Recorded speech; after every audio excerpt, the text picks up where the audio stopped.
Good morning, everyone. So, guys, today we are going to be looking at things which have changed. Everything has changed. We are now simply developing a five wave strand. We are having a wave one, we are having a two, we are having a three, we are having a four, and a five to the upside. Now, those who are following me on my view chart, the trading view chart, you can simply see that I gave you this idea that we are expecting at least a move to the upside before we simply get a pullback that is going to pull into the 38198 area.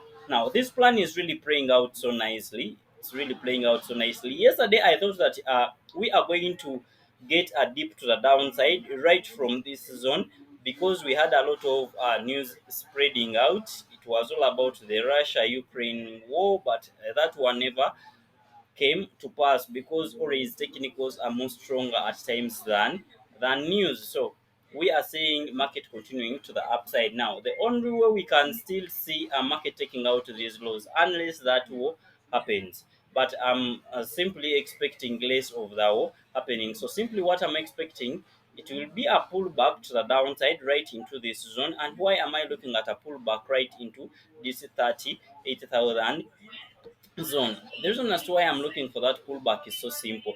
After every five waves, we normally get a pullback in a one, two, three. So that pullback will have to come to around the 60% Fibonacci of the entire swing to the upside. So the 60 to 50% Fibonacci of the entire swing is going to be around that same zone which I have chosen for each and everything. And we are also having something like an order block into that zone. So that renders the zone so strong. So since we are having a strong zone at around that zone, I'll just be expecting that if market happens to come and retest this zone, I'll be expecting a further push to the upside. Now, each and everything will mean that we are having what we do call what will be called a bigger wave, which is a wave one, and this will be a bigger wave two, and then a bigger wave three to start, and a four and a five to the upside, which can simply take us to around the 100,000 area. So let me just make this degree wide. So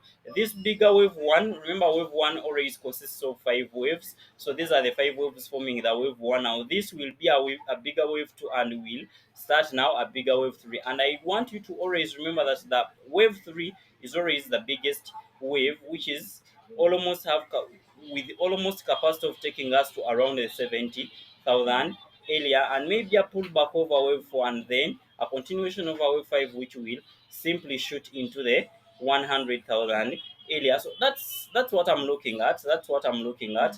This that I'm drawing here is just so undermined.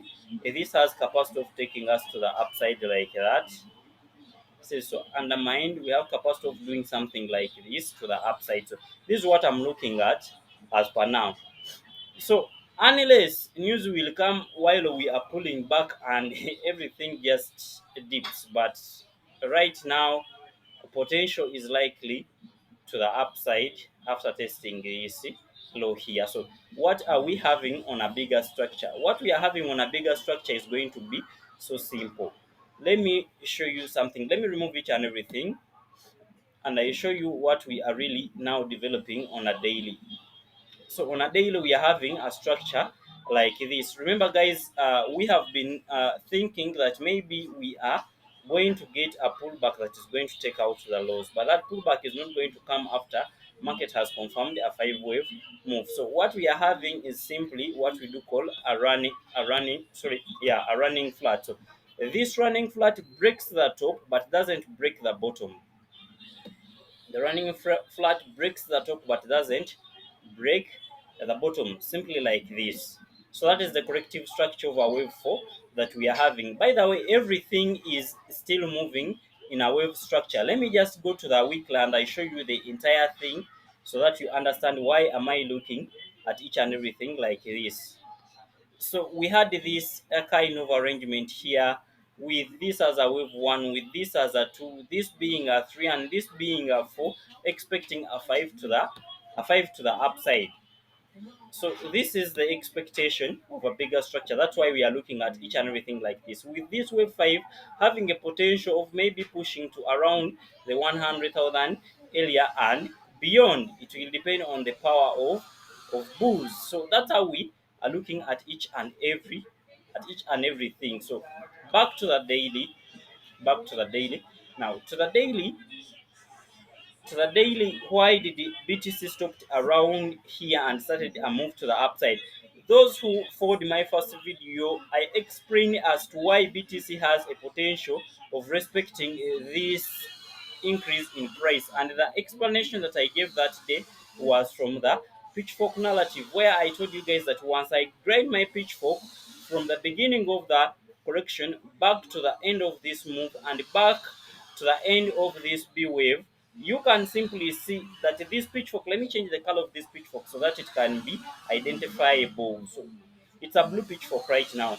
uh, you can simply see that pitchfork maintained this incline with this test here, and again a test on this lower bound of the pitchfork caused this move to the upside. So we had some kind of resistance around here which was really strong, that caused this bounce to the upside, and it could be that everything has changed. We are looking at continuation to the upside. So guys, that's all.